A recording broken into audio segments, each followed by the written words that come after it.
So, before I am rudely interrupted by my sister calling, which is okay, she gets to do that. Um, at any rate, I want to finish going over these last three problems. So, this will be a two-part screencast.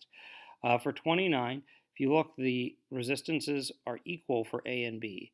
And if you add an eighth plus an eighth, you should understand that gets you 2/8, which reduces to 1/4. So the resistance is 4 ohms. In part B, the resistance would be 2.5 ohms.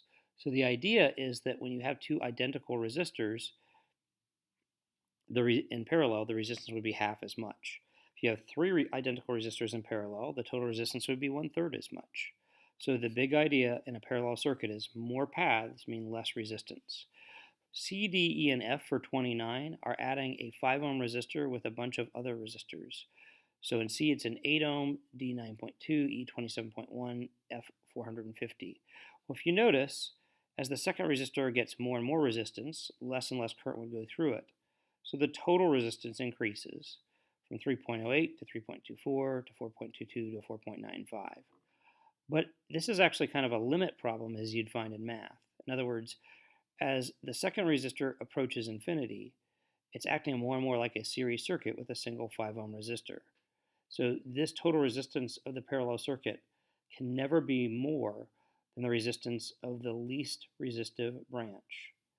So this least resistive branch is 5 ohms, so the total resistance could never be more than 5 ohms. For number 30, it's a parallel circuit. First thing, find total resistance, so you add the reciprocals. Second thing, find the total current, or the current through each particular resistor. So you could take the total voltage, 12 volts divided by 6.4 ohms, 12 volts divided by 3.9 ohms, and that gets you the current in each branch. To get the total current in part C, you could either take the total voltage divided by the total resistance, which we found in part A, or you could just add the two currents in each branch to each other. They'll get you the same amount within rounding. For number 35, or 32, this is a parallel circuit, 4 total ammeter readings, 3 voltmeter readings. So you should know that the voltmeters readings will all be 24 volts because in a parallel circuit, the voltage in each branch is equal to the total voltage of the power source.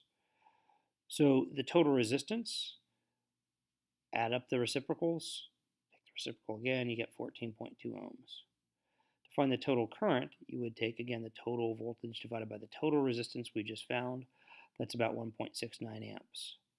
And to find the current in each branch, the voltage per branch, which is still 24 ohms, divided by the resistance in each branch, will give you the current in each branch. And again, within rounding, all three of these added up should equal the total current. And I think these equal 1.70 amps. This is 1.69 amps.